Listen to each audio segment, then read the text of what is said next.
Good afternoon. Aristotle and his Nicomachean Ethics. Questions that I'm supposed to address and discuss. What is true happiness in a full human life? And secondly, what do I think of Aristotle's vision of the good life for a human being? I'll address question number 2 first. What do I think of Aristotle's vision of the good life for a human being? I think before discussing Aristotle's vision, probably should bring up his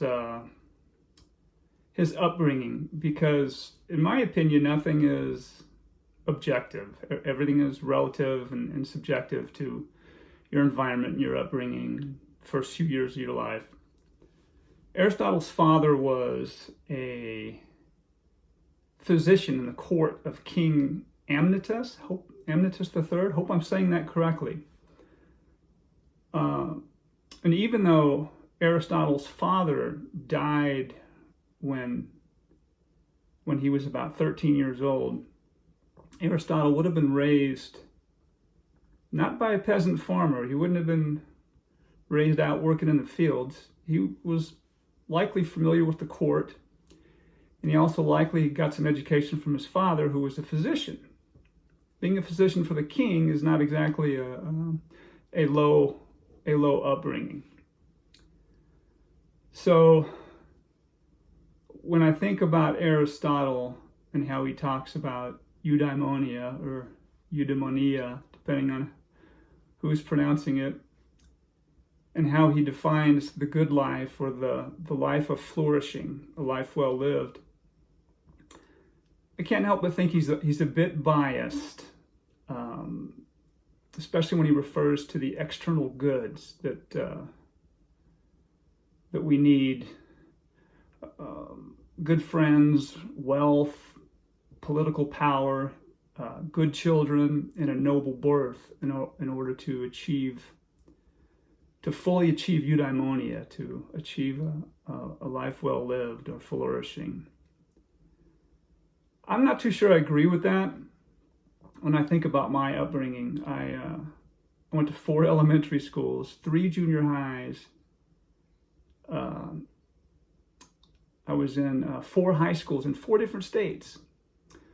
So I didn't have an opportunity to make lifelong friends. So I just don't believe the virtue is out of my grasp.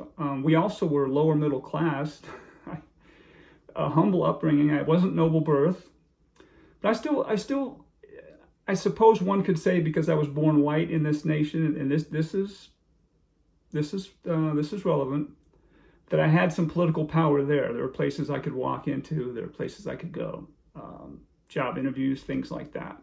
I understand that. I'm not going to deny that. So that might be the only external good that I would have had. So I don't necessarily agree with Aristotle's version of the good life for a human being. I think. Well, let me just give you my opinion on what true happiness would be. First off, I think harmony is very important. Whatever status you have in life, harmony is very important.